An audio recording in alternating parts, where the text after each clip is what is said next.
Community is brought to you by Carriage Crossing Senior Living.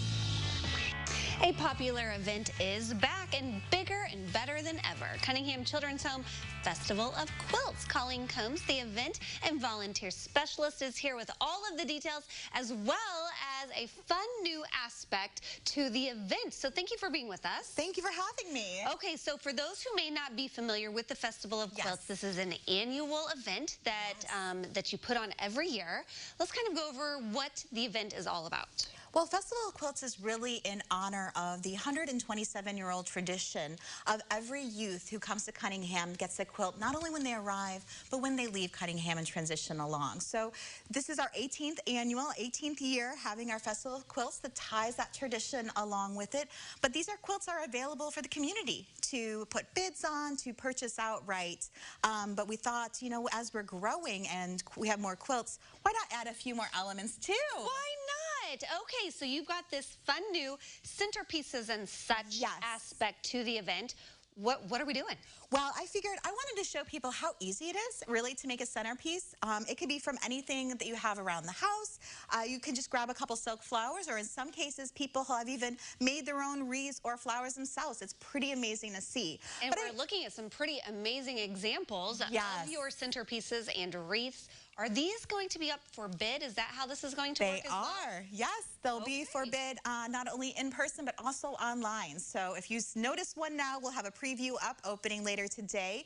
People can start favoriting their favorite one so they can save that. Well, let's kind of go over some tips on creating your own centerpiece at home. Yes, well, I will not claim myself an expert, but I do like having fun, finding creative things and putting them together. So, for example, this is actually a basket that was donated to us for the auction. So I thought, I have beautiful purple flowers. Let me see what I can put together. Okay. So one of the things that I might suggest is you can do a styrofoam ball or even some of these green blocks. Yeah.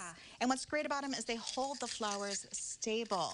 So you can see how I'm just sticking it in there and then quite literally just sticking in some silk or other flowers into it itself. As simple as that. As simple as that, exactly. Now, of course, you can always go a little bit more detailed and add other things into your vase, but I thought it'd be fun for you to try. Okay. And we can do it together. Let's do it. All right, so we've got some different vases. Yes, here. Exactly. And I think I'm gonna go the purple and gold route. Okay. My Rantsville Eagles and Gifford Eagles. Oh, I love it. We'll throw in Monticello as well. All right. So you've already got some rocks in here. I do. So that is one example of something to kind of fill the bottom of your vase to kind of cover up some of the other elements. I'll go with that one. Okay, sounds good. The pressure is on now that you've got such beautiful ones that we've seen pictures of. And your demo over here. Okay. But yeah, we just pull a couple, and what I'm going to do while you're doing that is I'm going to create another one as well. Okay. And so I'm doing this trick where I'm actually going to cover the center with the plastic. If you want, you're more than welcome to. And then place that into my vase so that, since it's clear, can't really see. But this should be a fun new piece. Oh, it's already looking good, holding in place. I love it. Little hard time getting it in there with the rocks there. Okay, yes, beautiful. Ahead. But I found this is a really fun thing that we can have a lot of different people do together. You can do it with kids. You can have it be something that a group does. And again, just different items you have around the house, or even go to Hobby Lobby. Good excuse to go there.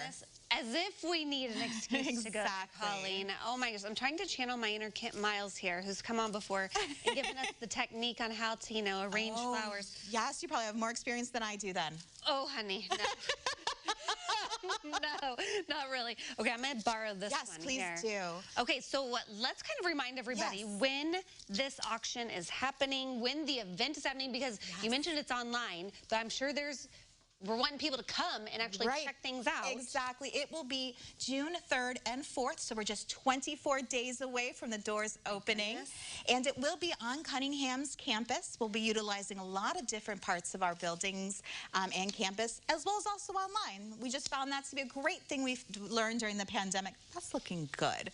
That is looking good. Colleen is being very nice because this is it's something. Look at the colors. You know, that is the nicest thing you can say. When something isn't exactly the best, it is something. It is something. And it'll be something that we'll have available at the Festival of Quilts in centerpieces and such. I'm gonna keep tweaking it, so just stay tuned for that. Okay. This is so fun, and it's so easy to mix it up. So if you want to change it up come fall or winter. Exactly. You're right on point. I'm going to keep working on this because I want someone to be able to take it home and be like, oh my gosh. Right. Okay. Well, we appreciate you being here. Thank you for having me. Such a great event to help support a great organization here in our community. So save the date now, and we'll connect you at CILiving.tv. We appreciate Carriage Crossing Senior Living for sponsoring our segment today.